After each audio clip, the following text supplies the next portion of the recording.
আসসালামু আলাইকুম রহমতুল্লাহ।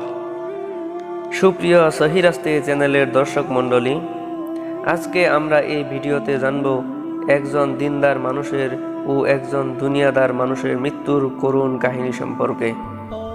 এক ছিল বাদশাহ, তাহার স্বীয় রাজ্যে ভ্রমণ করিয়া উহার হাল হকিকত দেখার শখ হইল।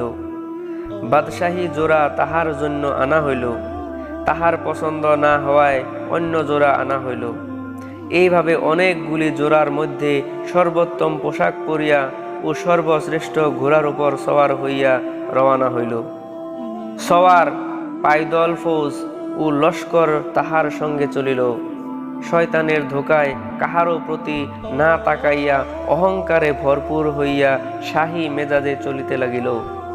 পথিমধ্যে পুরানো কাপড় পরিহিত এক সাধারণ ব্যক্তি তাহাকে সালাম করিল। বাদশাহ ভ্রুক্ষেপও করিল না। লোকটি ঘোড়ার লাগাম ধরিল। বাদশাহ ধমক দিয়া বলিল, এত বড় স্পর্ধা তোমার, লাগাম সারিয়া দাও। সে বলিল, তোমার সহিত একটা কথা আছে। বাদশাহ বলিল, আচ্ছা, এখন সবর কর, যখন আমি ঘোড়া হইতে নামিব তখন বলিবে। তখন ফকির বলিল, না, এখনই বলিতে হইবে। এই বলিয়া জোরে ঘোড়ার লাগাম টানিয়া ছিঁড়িয়া ফেলিল।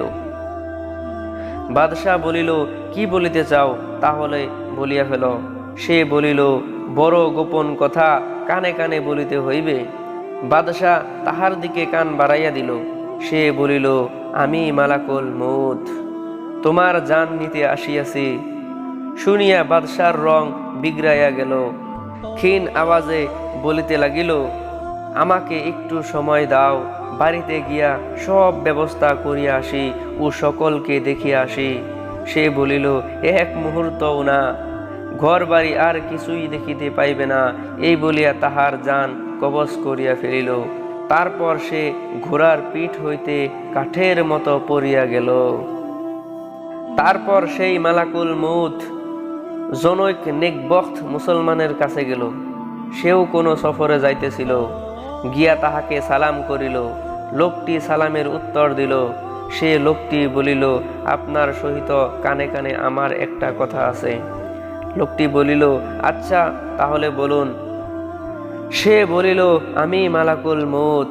লোকটি বলিল, বড় ভালো কথা, আপনি আসিয়াছেন, আপনার সহিত মোলাকাতের জন্য আমি ব্যস্ত ছিলাম। ফেরেশতা বলিল, যেই কাজের জন্য বাহির হইয়াছ উহা তাড়াতাড়ি সারিয়া লও।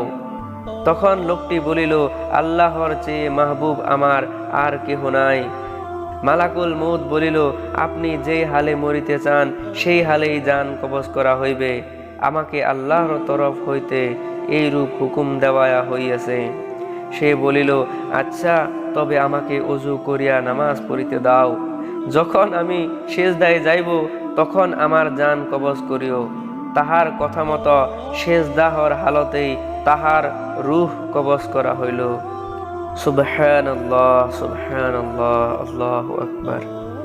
হে পরওয়ারদিগারে আলম, আমাদের সবাইকে এমন নেকবখ্ত মুসলমানের মতো মউত নসিব করো, আমিন। আসসালামু আলাইকুম ওয়া রাহমাতুল্লাহ।